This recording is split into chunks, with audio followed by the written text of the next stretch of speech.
Ingsun tanpa sira ngujukake sembah pangabekti ora luwih pangestun ingsun sira tampani Kakang. Sanget dalem pundi sinuwun?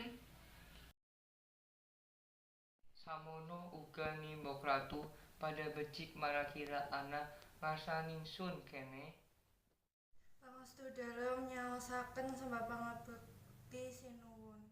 Iya, ini Ratu Kambang, endi kadang-kadangira kenapa ora nderek pisowanan ana ngarsaningsun kene. Nyuwun pangapunten dalem Rama. Iya. Ingsun mangayo bagya dene para kadang nyari nenganeke anggone pada sinau nimba ratu aja nganti putane ingsun ing kono manut glubyo kang ora becik kadayane dene bab ananging pisowanan iki ora liya kewajibane para nyakobraja nimba ratu. Nuwun nalika semanten ingkang putra nyuwun priksa. Nalika semanten ingkang putra nyuwun priksa.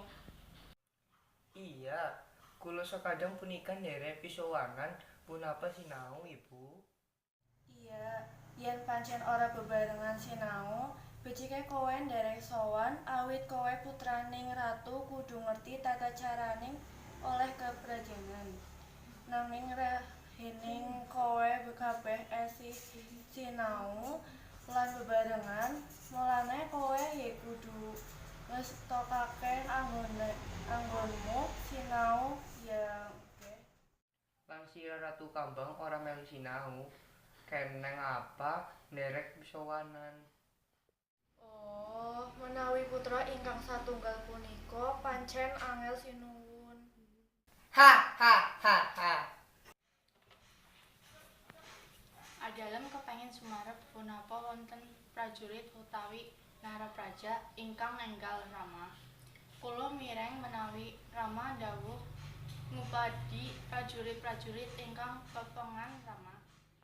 Iya Nini Ratu, ingsun meh kekilapan.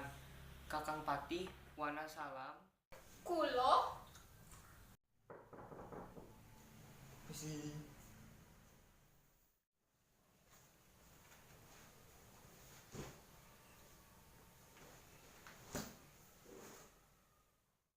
Sandita Regiana Patih, sembah sungkem kita konjuk ngorso dalem sinuwun.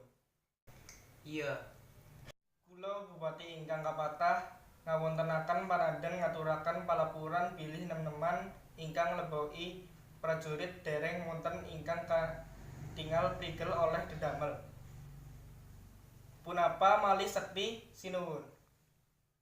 setelah apa sira arep nyebar paranapnya mundune marang tamtama supaya anduk nom-noman kang pinunjul. Ingkang abdi dereng nampi dawuh mila inggih namung ngawontenaken panoden wonten keagungan dalam alun-alun. Kakang Patih, kaya kang wus ingsun dawuhake nalika pusuwonan ing wektu kapungkur supaya kaonan ing Demak enggola wawuh prajurit. Kakang Patih.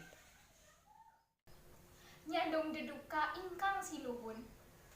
Bab ngupadi nem-neman ingkang linakung punika badhe kula tindakaken. Bab bilih ingkang mangke boten wonten nem-neman ingkang panaden punika sinuwun. Menawi mekaten semangke badhe kula dawuhaken amrih nyebar napraja ngupadi nem-neman ingkang linangkung sinuwun. Mekaten sinuwun. He Bupati tumenggung kula.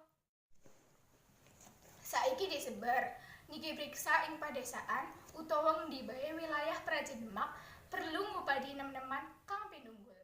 Sandika Regiana Patih, Bupati udah pemenang badhe nindakaken dawuh.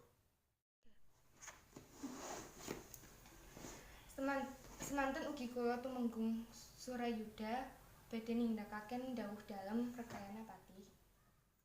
Iya, Coba Kakang Patih Surayuda badhe nindakaken dawuh dalem Rekyana Patih. Mangestokaken dawuh dalem sinuwun. Ayo Cak, budalan Cak.